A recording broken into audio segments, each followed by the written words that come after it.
Welcome to the online lecture of Sharadvi More English High School.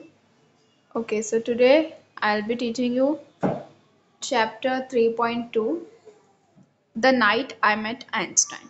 Means वो night जब मैं Einstein से मिला. Okay, so here first of all this brief write-up is about Dr. Einstein and the writer itself. Jerome Wedman (1913 to 1998) was an American playwright and novelist. Okay, so जो Jerome वेडमैन है वो American play right थे, means play लिखते थे, जो dramas होते हैं वो, और नॉवेल्स लिखते थे. ओके, और उनका जो बर्थ है वो 1913 का है and death of year 1998. Okay, so in 1960 he won the Pulitzer Prize for his work, a musical drama titled Fiorello. Means उनका जो वर्क था, म्यूजिकल ड्रामा था जो उन्होंने बनाए थे, कंपोज किए थे with the he collaborated with George Abbott, Jerry Bock and Sheldon Harnick for its music and lyrics. Okay, इन लोगों ने उनके साथ कोलैबोरेट किया था, मतलब उनके साथ वर्क किया था, इनकी कोऑर्डिनेशन के साथ में मतलब उन्होंने ये जो म्यूजिकल ड्रामा था जिसका नाम क्या था, टाइटल क्या था, फेरेलो, तो उसको उन्होंने क्या किया था, कंपोज किया था. इसके लिए उनको प्राइज भी मिला था इन 1960. His book I can get it for you wholesale has also been used for a movie of the same name. Okay, और उनकी जो बुक्स है, वो नॉवेलिस्ट थे, वो डिफरेंट बुक्स भी लिखते थे, तो उनकी जो एक book I can get it for your wholesale, तो ये बुक भी यूज़ हुई थी मूवी के स्टोरी के लिए. ओके, मीन्स इस बुक को यूज़ करके इस बुक की जो कंसेप्ट था, जो स्टोरी था, उसको यूज़ करके मूवी भी क्रिएट की गई थी. Okay, now let's start the chapter. When I was very young man, I was invited to dine at the house of philanthropist. After a wonderful dinner, our hostess took us to a large drawing room. Chairs were being arranged. I am arranging the chairs for a concert, my hostess said. We are going to listen to a very good pianist. Okay, so क्या बोल रहे हैं जो writer है, वो बोल रहे हैं कि मतलब जो मैं जब यंग था, when I was very young man, मतलब जब मैं यंग एज में था, तो मुझे इनवाइट किया गया था डिनर पे. Dine means dinner. ओके, एक घर, किसके घर पे, डिनर के लिए मुझे इनवाइट किया गया था. एक पर्सन थे जो फिलांथ्रोपिस्ट थे, मीन्स जो social services and social welfare के काम करते. ओके, सो वहाँ पर मुझे डिनर के लिए इन्विटेशन मिला था, तो मैं वहाँ गया था एक बार. After a wonderful dinner our hostess took us to a large drawing room. Okay, मतलब डिनर बहुत अच्छा था, वंडरफुल डिनर. ओके, मतलब हमने उसको एंजॉय किया, और उसके बाद होस्टेस मतलब जो पर्सन है ना, होस्ट किसको बोलते हैं, जो आपको इनवाइट करता है ना, जो आपको इनवाइट करता है, जो आप सोशल इवेंट पे या फिर किसी भी पर्टिकुलर इवेंट पे. So here hostess means the woman. Okay, तो जिन्होंने उनको इन्वाइट किया था. Took us to a large drawing room, वो मुझे कहाँ लेकर गए, एक लार्ज ड्राइंग रूम पे लेके गए, और मेरे साथ जो भी लोग थे उन सबको. और वहाँ चेयर्स वर बीइंग अरेंज, मतलब अच्छे से प्रॉपरली चेयर्स अरेंज की गई थी. I am arranging the chairs for a concert, my hostess said. मतलब उन्होंने ये एक्सप्लेनेशन भी दिया कि मैं चेयर्स क्यों अरेंज कर रही हूँ. मैं कॉन्सर्ट के लिए, कॉन्सर्ट मीन्स म्यूजिकल परफॉर्मेंस, उसके लिए क्या कर रही हूँ, चेयर्स को अरेंज कर रही हूँ. Okay, we are going to listen to a very good pianist, means हम एक बहुत अच्छे पियानिस्ट मतलब जो पियानो प्ले करते हैं, जिसको जो उसमें प्रोफेशनल हो. ओके, तो हम एक बहुत अच्छे पियानिस्ट को क्या कर रहे हैं, सुनने जा रहे हैं. ओके, सो उसके लिए मैंने ये कॉन्सर्ट और ये अरेंजमेंट्स की है. ओके, दो everyone else was very happy, I was not. I did not understand classical music. I thought I was tone deaf. I sat down so that I would not be impolite and awaited for the concert to begin. I did not pay attention to the music after it began. Okay, so now ये जो उनका explanation था, वो उन्होंने बताया कि हमारे यहाँ अभी कॉन्सर्ट स्टार्ट होने वाला है. एक काफ़ी अच्छे पियानिस्ट आएंगे और वो पियानो प्ले करेंगे, म्यूजिक प्ले करेंगे. तो ये सुनने के बाद सारे जो भी वहाँ पर थे वो सब खुश हो गए. They was very happy. Okay, so but मुझे खुशी नहीं हुई. Y so? बिकॉज उन्होंने बोला कि मुझे क्लासिकल म्यूजिक, मतलब मुझे म्यूजिक का बिल्कुल सेंस नहीं था, मुझे समझ नहीं आती थी. I thought I was tone deaf. Tone deaf का मतलब होता है जो, देखो म्यूजिक के नोट्स होते हैं हाई एंड स्लो नोट्स, और जो म्यूजिकल सेंस होता है वो मुझे बिल्कुल भी नहीं था. ठीक है, सो इसके लिए वो अपने आप को टोन डेफ समझते थे. मुझे कुछ भी नहीं समझता था म्यूजिक का. सो इसके लिए वो क्या होते हैं, बाकी सब तो खुश होते हैं, they all were very happy, but he was not. I sat down so that I would not be impolite and waited for the concert to begin. Okay, अब वो चाहते तो वहां से जा सकते थे, राइट, बट उन्होंने सोचा कि यहाँ से ऐसे चले जाना इम्पोलाइट हो जाएगा, मतलब रूड हो जाएगा इस तरीके से अगर मैं कॉन्सर्ट छोड़कर चला गया। अब उन्होंने मुझे इन्वाइट किया है, अरेंजमेंट्स किया है, तो now let me attend this. Okay, वो बैठ जाते हैं वहां पर उनके साथ में और वेट करते कॉन्सर्ट के बिगिन होने के लिए, मतलब स्टार्ट होने के लिए। Okay, I did not pay attention to the music after it began. Okay, वो बैठते हैं, वेट करते हैं, म्यूजिक बिगन भी हो जाता है, शुरू भी हो जाता है, और उनका ध्यान नहीं होता because he was not interested, right. After a while I heard everyone clapping. So I realized that the piece was over. Just then I heard a gentle but firm voice saying, "You are fond of Beck." Okay, so अब थोड़ी देर बाद, after a while मतलब थोड़े time के बाद, उन्होंने सुना कि सारे जो वहाँ पे लोग प्रेजेंट थे, जो भी उस कॉन्सर्ट में, वो क्लैप करने लगे, तालियां बजाने लगे। सो आई रियलाइज, तो उन्होंने रियलाइज किया कि जो पीस मतलब जो म्यूजिकल कॉन्सर्ट चल रहा था, है ना, जो म्यूजिकल कॉन्सर्ट था वो खत्म हो गया, ओवर हो चुका है। सो और सबने उनके अप्रिसिएशन के लिए, मतलब जो उनका फर्स्ट परफॉर्मेंस था, वो पीस मतलब जो म्यूजिकल कॉन्सर्ट का जो उनका फर्स्ट परफॉर्मेंस था वो ओवर हो चुका था, और लोगों ने उनको अप्रिसिएट करने के लिए, दैट वाज वेरी नाइस, तो उसके लिए उन्होंने अप्रिसिएशन के लिए क्लैपिंग्स की थी। तो उन्हें रियलाइज हुआ कि वो जो पीस है ओवर हो गया, और just then I heard a gentle but firm voice saying, और उसी थोड़ी देर बाद, जब वो क्लैपिंग की आवाज़ आने के बाद, उसकी थोड़ी देर बाद मुझे एक जेंटल वॉइस आई, firm voice, you are fond of Bach, मतलब क्या तुम फॉन्ड ऑफ मतलब किसी की शौकीन होना, है ना, किसी चीज़ को अगर आप बहुत लाइक करते हो, so you are fond of that particular thing. Okay, so fond of, so उन्होंने पूछा कि क्या आपको मतलब जो बैक है, बैक मीन्स जो यहाँ पे मेंशन किया हुआ है, देखो यहाँ पे जॉन सिटबेन बैक, जो जर्मन क्या थे, कंपोजर थे। ओके, 17th सेंचुरी के। तो क्या आपको मतलब आप उनकी गानों के, फॉन्ड ऑफ बैक मतलब उनके जो गाने हैं, उनके जो म्यूजिक्स है, उसके आप बहुत शौकीन हो लगता। सो ऐसे क्वेश्चनिंग वे में उनसे पूछा गया। I knew as much about Bach as I did about nuclear physics. I was going to say something ordinary so that I could get out of the situation. I turned in order to look at my neighbor and I saw a very famous face. It was someone with a shock of white hair and a pipe. Okay. So, मतलब उन्होंने जो question पूछा कि क्या आपको पता है बाक के बारे में, उनकी म्यूजिक्स के बारे में, आपको मतलब उनके म्यूजिक्स पसंद है, तो वो अपने मन में ऐसे सोचते हैं कि मतलब मुझे तो कुछ भी नहीं पता है, और मैं बाक के बारे में सिर्फ उतना ही जानता हूँ जितना मुझे न्यूक्लियर फिजिक्स के बारे में पता है। मीन्स न्यूक्लियर फिजिक्स का उनका तो कोई रिलेशन ही नहीं था, he was a novelist, it means उनको कुछ भी नहीं पता था बैक के बारे में। ओके, सो और फिर वो क्या बोलते हैं, मतलब वो कुछ बोलना ही चाह रहे थे, मतलब नॉर्मल रिप्लाई देना चाहते थे वो सिचुएशन से बाहर निकलने के लिए आए, तो उतनी ही देर में जब उन्होंने अपने मतलब वहाँ पे आसपास बैठे हुए लोगों पर नजर डाली, तो उन्हें एक बहुत फेमस फेस दिखा, है ना। It was someone with a shock of white here in a pipe, means doctor Einstein, है ना। उनका लुक अपियरेंस यहाँ पे बताया हुआ है, कैसे उनके वाइट हेयर्स थे, उनके माउथ में पाइप होता था वो जो ब्लैक कलर का, वो यूज उसके साथ में मैंने उन्हें देखा। I knew that I must tell this man the truth, मतलब उन्होंने फिर सोचा कि मुझे इस पर्टिकुलर पर्सन को ये ट्रूथ बताना चाहिए, है ना, कि मतलब उन्हें म्यूजिक बिल्कुल नहीं समझ में आता है। He looked at me as if my answer was very important, और उन्होंने मुझे देखा, जब वो टर्न होके ये सारे लोगों से मतलब पूछने लगे ये क्वेश्चन के बारे में, तो मुझे ऐसा लगा कि मैं इनको अपनी फीलिंग्स के बारे में बताऊँ कि मुझे कुछ भी मतलब समझ में नहीं आया यहाँ पे जो भी चल रहा है, और मुझे बिल्कुल भी इंटरेस्ट नहीं है म्यूज़िक में, क्योंकि मुझे वो समझ नहीं आता है ना। उनका मेन रीज़न क्या था कि म्यूज़िक उन्हें क्यों नहीं इंटरेस्ट नहीं लग रहा था, इंटरेस्टिंग नहीं लग रहा था वो कॉन्सर्ट, क्योंकि उन्हें समझ नहीं आता था, वो ऐसा सोचते थे कि वो टोन डेफ है। So I do not know about I do not know anything about Bach. I said I have never heard of any music of his music. Any of his music. He looked surprised. Okay, तो मतलब उनको explain करते हैं कि मैंने कभी भी उनका कोई भी म्यूजिक नहीं सुना है और मुझे उसके बारे में नहीं पता है। He looked surprised. You have never heard of Bach? He asked. मतलब वो सरप्राइजिंगली पूछते हैं फिर उससे कि क्या सच में आपने उनके कभी कोई म्यूजिक नहीं सुने? He made it sound as if I had said that I had never taken a bath. Okay, मतलब वो ऐसा सोचने लगे कि मैंने इतना क्या मतलब कुछ अमेजिंग थिंग बोल दिया, कुछ ऐसा बोल दिया कि सब मुझे ऐसे सरप्राइजिंगली देख रहे हैं, कि मुझे ऐसा उनको ऐसा रियलाइज़ हुआ कि मैंने ऐसा कुछ नहीं बोला है कि मैंने बाग को कभी नहीं सुना, उनके म्यूज़िक को नहीं सुना। ऐसा लग रहा है कि जैसे मैंने ऐसा कह दिया कि I have never taken a बात, मतलब मैंने कभी बात ही नहीं लिया। सो सब उनको इतनी सरप्राइजिंगली देख रहे थे, मतलब वो वहाँ का जो कॉन्सर्ट था, वहाँ पे जो भी बैठे थे सारे क्या उसको जानते थे, उसकी म्यूजिक्स को जानते थे। I would like to understand music so that I could understand Bach. I said, but I am not able to. I am tone deaf. Okay.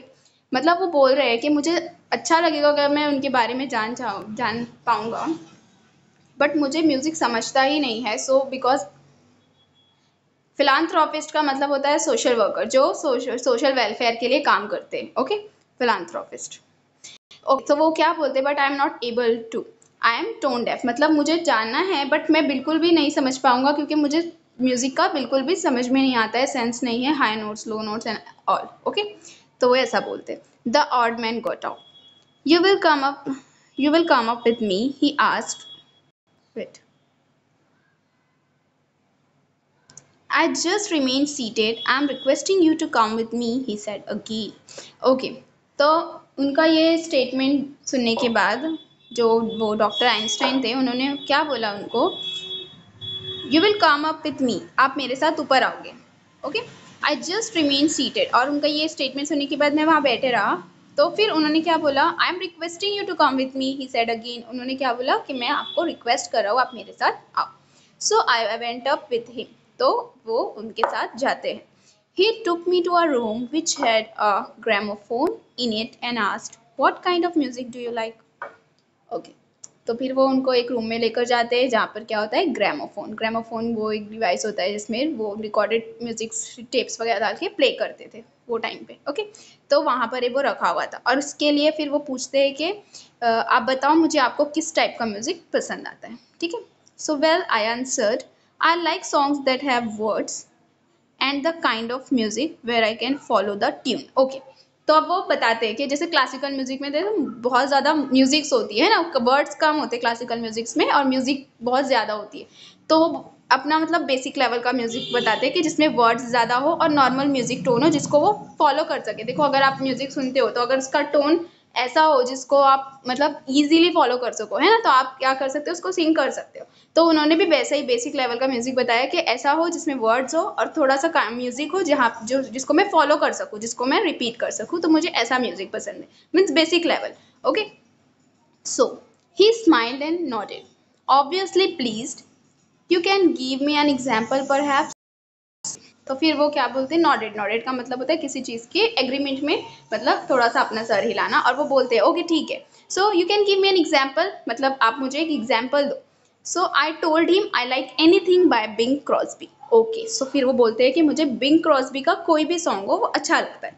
So Bing Crosby वो फेमस सिंगर थे, American singer थे। Okay, so at once I could hear Bing Crosby's voice filling the room. Okay, so मैं एक बार उनकी voice सुन सकता हूँ, उनका music सुन सकता हूँ। Now can you please tell me what you just heard, he said.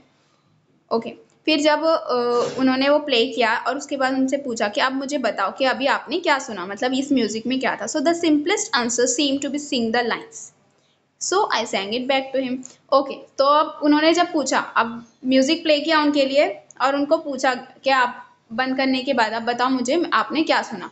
तो उन्होंने क्या सोचा कि बेस्ट आंसर यही है कि मैं उनको ये लाइंस गा के बता दूं कि हाँ ये वाली लाइंस मैंने सुनी। तो उन्होंने वो लाइंस उनको सिंग करके सुना दी, that I just listen this music now. So he smile, you are not tone deaf, he said. अब उन्होंने स्माइल किया और उनको बताया कि आप टोन डेफ नहीं हो, right. I told him this was one of my favorite songs, something I heard hundreds of times, so I didn't really prove anything. Okay, it didn't really prove anything. मतलब उन्होंने क्या बोला कि मेरा ये गाना, मतलब ये जो सॉन्ग है ना, उसको गाना कोई बड़ी बात नहीं है, बिकॉज ये जो सॉन्ग है, ये जो आपने सॉन्ग प्ले किया है, वो मैंने हंड्रेड ऑफ टाइम्स सुना है, इसलिए मुझे इसकी लाइन्स इतने अच्छे से कैच कर पाया हूँ। तो इसकी वजह से तो ऐसा नहीं पता चल सकता कि no I am not tone deaf. तो आइंस्टाइन उनको एक्सप्लेनेशन क्या देते हैं, देखो, nonsense, said Einstein, it proves everything, मतलब इससे सब कुछ पता चलता है, इट प्रूव्स एवरीथिंग। अब उसको एग्जाम्पल लेके समझाते हैं। Do you remember your first arithmetic lesson in school, मतलब वो उनको बोलते हैं कि आपको याद है कि आपका फर्स्ट अर्थमेटिक लेसन क्या था स्कूल में। Suppose at your very first contact with numbers, your teacher had ordered you to work out a problem in, say, long division of fractions. Could you have done it? Means,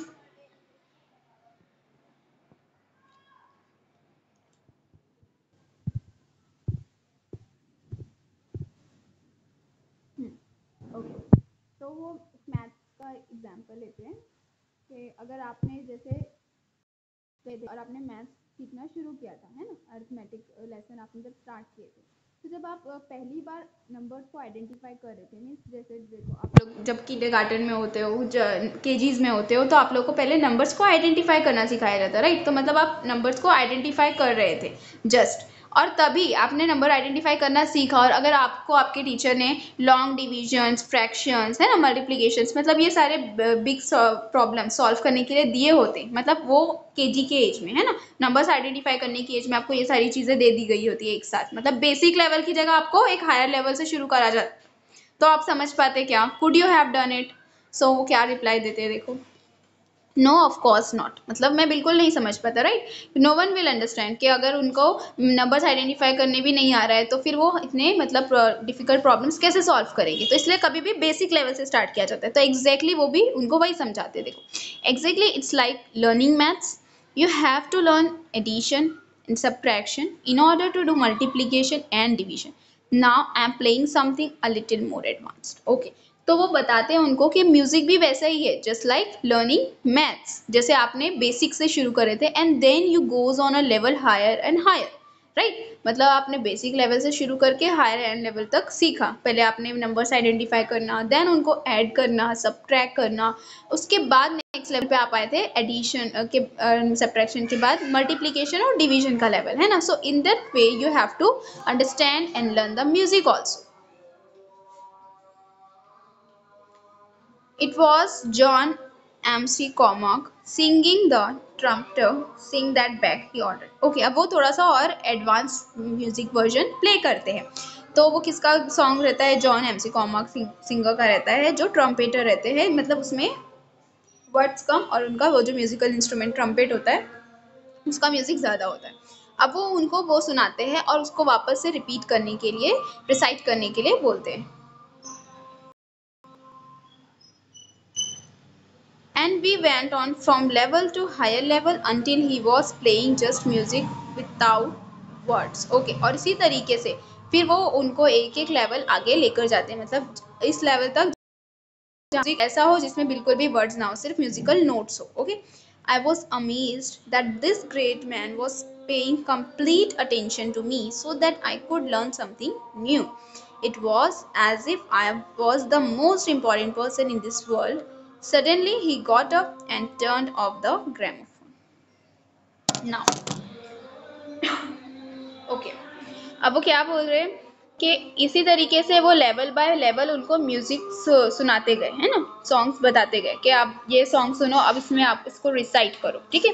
तो इस तरीके से वो higher level पर उनको लेकर जाते हैं और वो ये देख रहे होते हैं, उनको ये बात से बहुत ज़्यादा क्या होती है, हैरानी होती है। ही वॉज सो अमेज्ड कि वो पर्सन, वो आइंस्टाइन, उनको इतना ज़्यादा उन पर कॉन्सेंट्रेशन कर रहे थे, उन पर अटेंशन दे रहे थे कि उन्हें ऐसा लग रहा था कि वो बहुत ज़्यादा इंपॉर्टेंट है उनके लिए। In fact he is the most important person in the world, वो सबसे ज़्यादा इंपॉर्टेंट है इस वर्ल्ड में, वो इतनी अटेंशन दे रहे थे उन पर, राइट। सो अब वो उनको इस तरीके से पूरा level by level higher level तक लेकर जाते हैं और फिर थोड़ी देर बाद सडनली, मतलब अचानक से, he got up in turned of the gramophone. तो फिर वो खड़े हो जाते हैं और वो जो ग्रामोफोन होता है उसको ऑफ कर देते हैं, बंद कर देते हैं। Now young man, he said, we are ready to listen to Bach. Okay, now हम रेडी है किसको सुनने के लिए, बाक को, जिसकी म्यूजिकल कॉन्स्टेंट नीचे थे, है ना। We went down and sat in the hall, और वो नीचे उतरते हैं और हॉल में बैठ जाते हैं। Just allow yourself to listen, he said, that's all there is to it. Okay, मतलब अब अपने आप को रेडी करो, प्रिपेयर करो। अब देखो जैसे वो म्यूजिकल कॉन्सर्ट में बैठते हैं बिगनिंग में, शुरुआत में, तो उनको क्या लगता है कि that he is the tone deaf, उनको म्यूजिक में बिल्कुल इंटरेस्ट नहीं था, ये समझते हुए कि मुझे बिल्कुल भी नहीं आती है, म्यूजिक का सेंस नहीं है, मुझे नहीं समझ में आता है, इसके लिए वो जस्ट अनइंटरेस्टिंगली सिट थे, वहां पर बैठे हुए थे। बट अब वो क्या बोलते हैं कि नाउ सिट रिलैक्सली, आराम से बैठो और ये समझो कि बस मुझे ये अच्छे से प्रॉपरली सुनना है, मुझे पता है इसके बारे में। I have heard that piece many times since that day, but I am never alone. I am sitting beside a small man with a shock of untidy hair and a pipe in his mouth. He has eyes that are usually warm. When the concert ended, I too was able to clap sincerely. Our hostess came towards us. We both stood up. Okay, मतलब अब वहाँ बैठने के बाद फिर मैंने वो जो म्यूजिकल कॉन्सर्ट जो पीस मतलब जो उनका परफॉर्मेंस चल रहा था म्यूजिक का, तो वो मैंने प्रॉपरली सुना और मुझे बहुत अच्छा लगा। और मैं उस वक्त अकेला नहीं था, मैं किस पर्सन के पीछे था? I was sitting beside a small man with a shock of untidy hair, means वो आइंस्टाइन के पीछे है ना। उनका अपीयरेंस फिर यहाँ पे मेंशन किया उन्होंने, untidy hair and a pipe in his mouth. Okay, so he has eyes that are usually warm मतलब जिसमें क्या हो, एक इंटेंसिटी हो, है ना, किसी चीज को सीखने की, सिखाने की। When the concert ended I too was able to clap sincerely. Okay, अब इसके पहले जब कॉन्सर्ट एंड हुआ है ना, इसके पहले जो पीस चल रहा था, जो म्यूजिकल परफॉर्मेंस चल रहा था, उनको कुछ नहीं समझ में आया था और इवन वो बिल्कुल अटेंशन भी नहीं दे रहे थे, सुन भी नहीं रहे थे, है ना। और जब लोगों ने क्लैप करना स्टार्ट किया तब उन्हें ये रियलाइज हुआ कि हाँ, वो जो कॉन्सर्ट है, वो जो म्यूजिकल परफॉर्मेंस है, वो एंड हो चुका है। बट यहाँ पर उन्होंने सिंसियरली पूरा कॉन्सर्ट सुना और क्लैप भी किया उसको अप्रिसिएट करने के लिए। Okay, so our hostess came towards us, we both stood up. और जो होस्टेस थे वो हमारे पास आए और हम दोनों फिर खड़े हो गए। I am so sorry doctor Einstein, she said, giving me a cold look that you missed so much. Okay, अब मतलब मेरी तरफ कोल्ड लुक मतलब थोड़ा नाराज, उन्होंने क्या कहा, I am so sorry doctor Einstein, कि आपको इतना सब कुछ मिस करना पड़ा है ना, क्योंकि वो टाइम पीरियड में वो क्या कर रहे थे, उसको वो म्यूजिक के बारे में लेसन दे रहे थे, सिखा रहे थे, है ना, कि आपको इतना सब कुछ मिस करना पड़ा। I am sorry too, he said, और उन्होंने भी क्या बोला, मैं मतलब वो भी सॉरी बोलते हैं, I am sorry too, my young friend here and I however were engaged in the greatest activity of which a human being is capable. Okay, अब वो क्या बोलते हैं कि मैं और मेरा ये जो यंग फ्रेंड है, हम दोनों क्या थे, एक अमेजिंग एक्टिविटी में इन्वॉल्व थे, हम लोग उसमें बिजी थे, इसकी वजह से मेरा इतना पार्ट क्या हो गया, मिस हो गया। She looked puzzled. Really? She said. And what is that? Okay. अब वो थोड़ा सा पजल मतलब थोड़ा सा कंफ्यूज हो जाना, वो कंफ्यूज थे कि वो क्या काम कर रहे थे, किस इंपॉर्टेंट काम में बिजी थे यहाँ पे जब कॉन्सर्ट चल रहा था, राइट। तो वो पूछते यस व्हाट इज दैट, मतलब वो क्या काम था। Einstein smiled and put his arm across my shoulder, opening up the frontiers of beauty. Okay, तो वो क्या करते हैं, स्माइल करते हैं और उनका आर्म मतलब मेरे शोल्डर पे रखते हुए क्या बोलते हैं, opening up the frontiers of beauty. देखो अब इसका एग्जैक्ट मीनिंग ये होता है कि फ्रंटियर्स मतलब बाउंड्री लाइन, गेट, किसी की मतलब ब्यूटी के गेट्स ओपन करना। बट यहाँ पे हम लोग इसका मीनिंग क्या है, मतलब वो क्या बोलना चाह रहे हैं कि मैंने क्या किया, एक ब्यूटीफुल न्यू नॉवेल कंसेप्ट को सीखा, है ना। वो मेरे लिए क्या कर रहे थे, उस पर्टिकुलर कंसेप्ट के गेट्स ओपन कर रहे थे, वेव्स ओपन कर रहे थे, ताकि वो मुझे समझ आए, है ना। उसको एक ग्रेट इनोवेटिव वे में उन्होंने मुझे एक्सप्लेन किया, समझाया, किस कंसेप्ट को, म्यूजिकल कंसेप्ट को, है ना, जो मुझे बिल्कुल भी नहीं समझ आता था। मुझे ऐसा लगता था कि मैं टोन डेफ हूँ, मुझे म्यूजिक के बारे में कुछ भी सेंस नहीं है, नहीं समझ आता। बट उन्होंने मुझे इतने ब्यूटीफुली और इतने अच्छे से सिंसियरली वो एक्सप्लेन किया, इतना अटेंशन देके, तो मतलब वो क्या बोल रहे थे कि हम लोग इस पर्टिकुलर टास्क में बिजी थे। Okay, so understood the chapter.